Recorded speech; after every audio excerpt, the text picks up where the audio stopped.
Beneath the storm-lashed skies of Whitley County, Kentucky, where horse bloodlines carry the weight of legacy and pride, a barn's weathered beams groaned under more than rain. It was auction day, a crescendo of anticipation for breeders and buyers, but fate had other plans.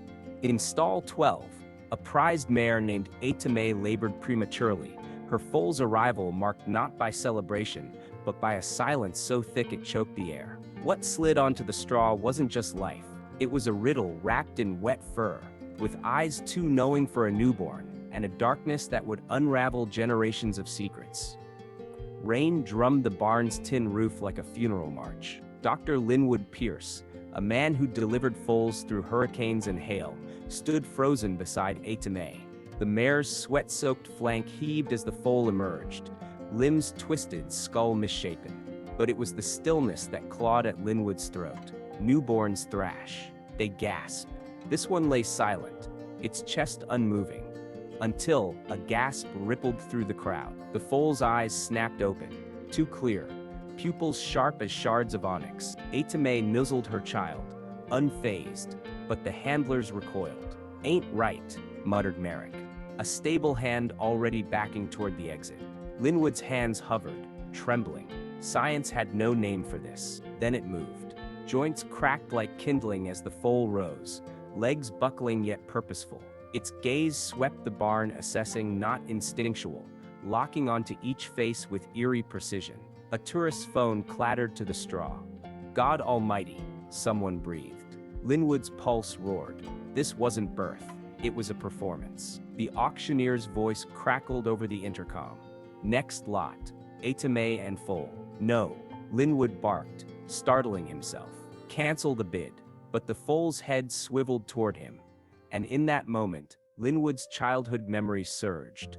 A dusty stall, his father's scream, a light bulb shattering. History doesn't repeat, it haunts. By dusk, the crowd had thinned to whispers and sidelong glances. Linwood knelt beside the foal, its chest rising in measured rhythm. There, just above the heart, a mark. Not a birthmark, but a brand, raised and jagged like lightning frozen mid-strike. Seen that before. Linwood startled. Brenner Cobb leaned against the stall, face carved with decades of regret. The man hadn't set foot here since his brother's disappearance in '83. "On my brother's corpse," Brenner said, voice graveled. Same spot, same stench of burnt leather. The foal stirred, emitting a low hum, vibrations humming through the rafters. A bulb overhead exploded. May flinched. Her child did not. "It's a cycle," Brenner hissed. "Every 40 years. Same mark, same hunger." Linwood's scoff died in his throat. The foal's eyes, Seth Cobb's eyes, he realized with dread, glinted in the dim light. "Your granddaddy knew," Brenner pressed. Jedediah Pierce. He wrote it all down. As if summoned, Linwood's boots scuffed loose a leather pouch beneath the straw. Inside, brittle pages bore his grandfather's scrawl.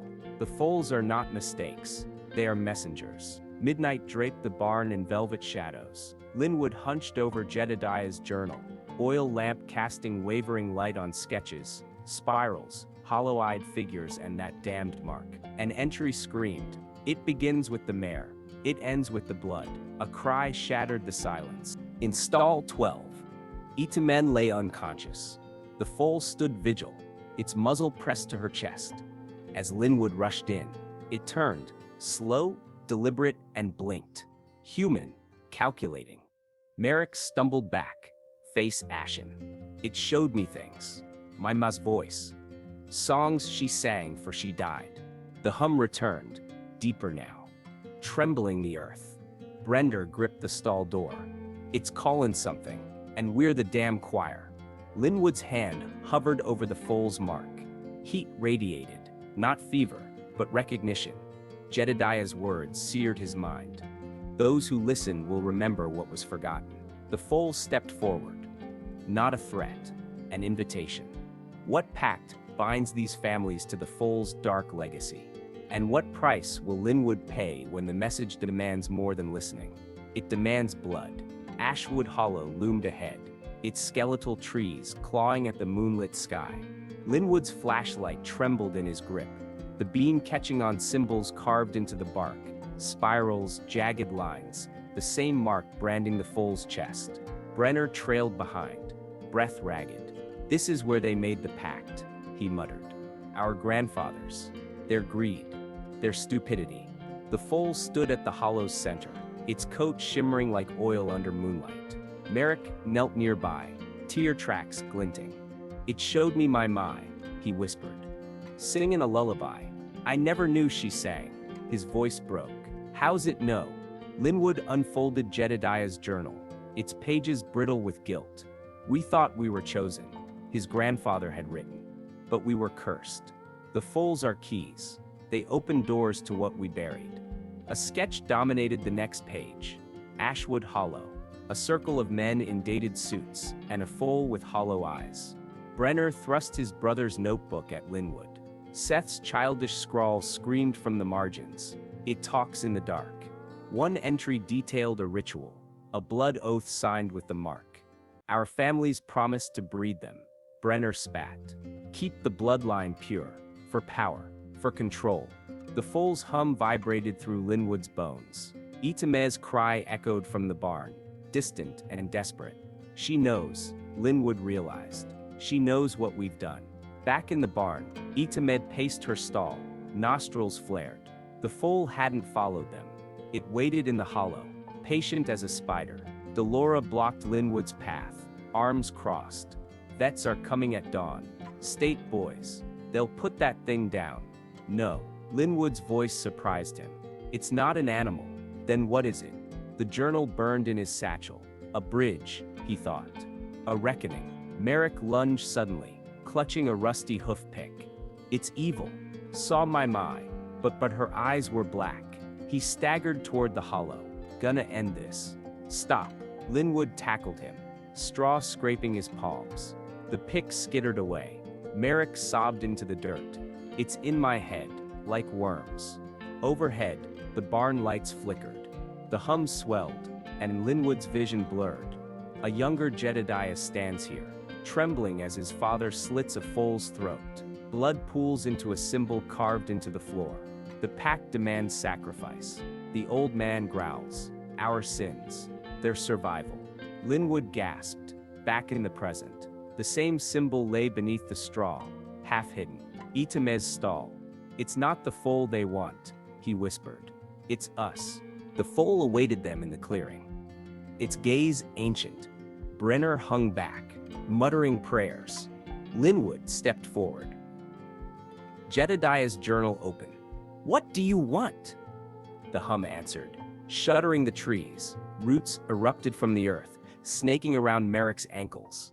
He screamed as they dragged him toward the foal. "No!" Linwood grabbed his arm, mud seeping into his boots. The foal tilted its head, curious, as if testing their resolve. Brenner lunged with a hunting knife, slashing at the roots. "Let him go, you bastard!" The foal's eyes narrowed. With a guttural sound, the roots recoiled. Merrick collapsed, heaving. "It's not the monster," Linwood panted. "We are," he turned to Brenner. "The pact, how do we break it?" Brenner's face crumpled. "My brother tried. A choked pause. He gave himself instead. Fed the hollow his blood." The foal stepped closer, its mark glowing faintly. Linwood's hand rose instinctively, mirroring Jedediah's ritual. But instead of a knife, he pressed his palm to the foal's chest. Heat seared his skin. Visions erupted. Generations of Pierces and Cobbs, whispering lies, burying foals in unmarked graves. A debt unpaid. A hunger unquenched. The foal's voice, soft and sorrowful, echoed in his skull. "We are the ledger. Settle it. What debt binds these families to the hollow? And whose blood will finally balance the scales? The foal's, the men's, or an innocence?" Moonlight bled through Ashwood Hollow's skeletal trees as Linwood knelt before the foal, his palm still seared by its mark. The creature's hum had faded to a whisper, but its eyes, Seth Cobb's eyes, bore into him, unblinking. Brenner crouched nearby, clutching his brother's journal like a lifeline.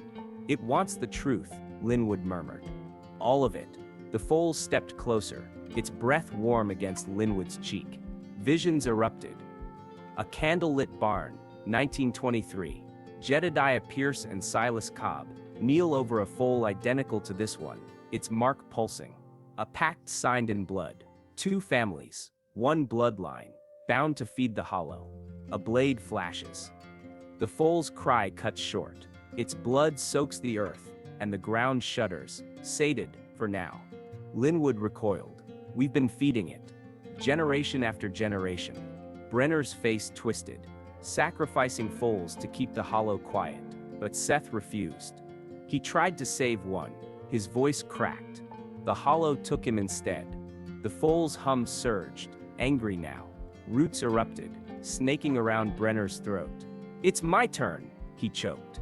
End it. No! Linwood slashed at the roots with Jedediah's rusted blade. The debt isn't yours. It's ours. The foal watched, head tilted, as if waiting to see who'd bleed first. Itame's scream pierced the hollow. Linwood spun to find her staggering into the clearing, flanks streaked with sweat. The foal's ears flattened. Guilt. She followed us. Linwood realized. She's here for her child.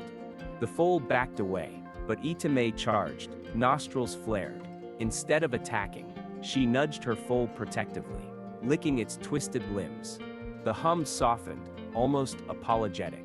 Merrick limped forward, face streaked with dirt and tears. It ain't evil, it's trapped, like us. He knelt, hand trembling toward the foal. I'll take Brenner's place, my blood for theirs. No one's dying tonight, Linwood said, voice steel. He raised Jedediah's blade, not toward the foal, but his own palm. The pack demanded foals, because we were cowards. But the hollow doesn't want their blood. He slashed his hand, letting crimson drip onto the mark.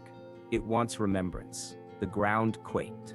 The foal pressed its forehead to Linwood's bleeding palm, and the visions returned. Seth Cobb, alive in the woods, cradling a foal, not killing it, singing to it. The hollow's roots, cradling them both as light fades from Seth's eyes. A choice, death for peace. You tried to save them, Linwood whispered to the foal, but we didn't listen. The foal's mark ignited, golden light fracturing the darkness.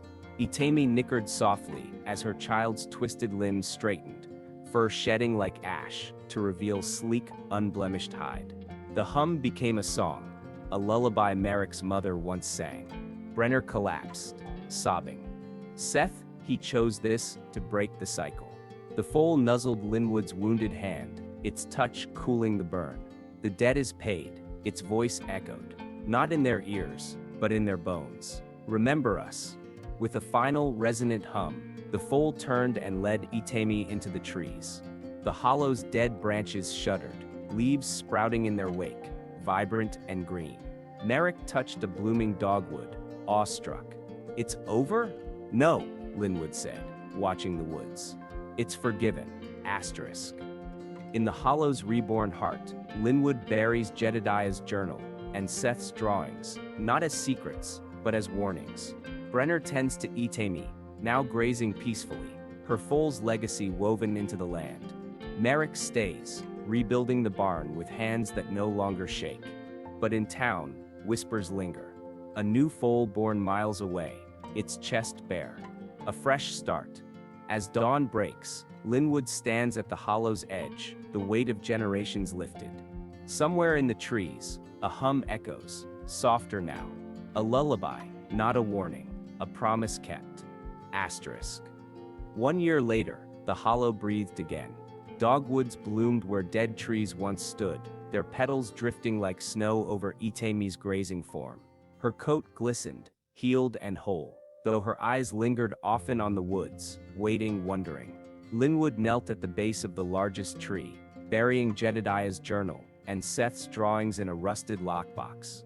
No more secrets, he whispered, patting the soil. Brenner stood beside him, a weathered hand resting on Itami's flank. The old man's grief had softened into something quieter, a scar instead of a wound. Merrick hammered fresh planks into the barn's rebuilt frame, his laughter echoing as Delora teased him about his city boy carpentry. The burned mark on Linwood's palm itched faintly, a reminder of the pact rewritten, not broken. A distant whinny cut through the breeze. Linwood turned, heart quickening. At the tree line stood a mare, her chestnut coat glowing in the dawn light. Behind her a foal peered out. No mark, just curious eyes and untamed spirit. New blood, Brenner murmured. Free blood. Itami lifted her head and called out, a sound like wind chimes. The foal pranced forward, unafraid, and for the first time in a century, Ashwood Hollow echoed with play instead of whispers. Pine Ridge's diner buzzed with the usual gossip, but the flavor had changed. Heard Pierce sold his practice, said a farmer over coffee. Gone full-time at the rescue. Better than breeding monsters, his wife muttered. At the counter, Merrick slid into a stool, grinning. Y'all ever seen a foal dance? Doc's got 6 at the sanctuary now. No marks, just joy. A teenager scoffed. Joy don't pay bills. Merrick's smile didn't waver. He pulled a photo from his wallet, Itami nuzzling her unmarked foal, the hollow's blossoms framing them like a halo. Maybe not, but this does. The table fell silent. Later, Linwood stood at the sanctuary gate, watching children feed apples to retired racehorses. A girl with braids approached, clutching a sketch pad.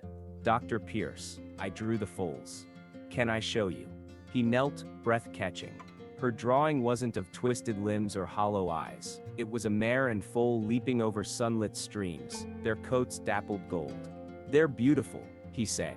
My dad says you saved them, she whispered. No, Linwood touched his scarred palm. They saved us. At dusk, Linwood returned to the hollow. Fireflies winked around him as he settled against Jedediah's tree, its bark now smooth and warm. The wind carried fragments of the old hum, softer now, a lullaby, not a warning. Itami appeared, her foal trotting beside her. The yearling pressed its muzzle to Linwood's cheek, breath sweet with clover. Still keeping watch, old girl? He asked. She huffed, as if laughing, and led her foal into the shadows. Brenner found him there, 2 mugs of bitter coffee in hand, still waiting for it to bite back. Waiting? Linwood smiled. Just listening. They sat in silence, the stars sharpening overhead. Brenner nodded to the scar on Linwood's palm. Think it'll ever fade? Hope not. Linwood flexed his hand.